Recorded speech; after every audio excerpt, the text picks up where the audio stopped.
সোনার পালঙ্কের ঘরে লিখে রেখেছিলেম দ্বারে, যাও পাখি বলো তারে, সে যেন ভোলে না মোরে।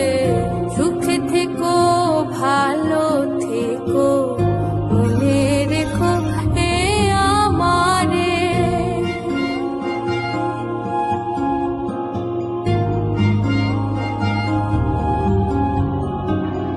বুকের ভেতরে নোনা ব্যথা, চোখে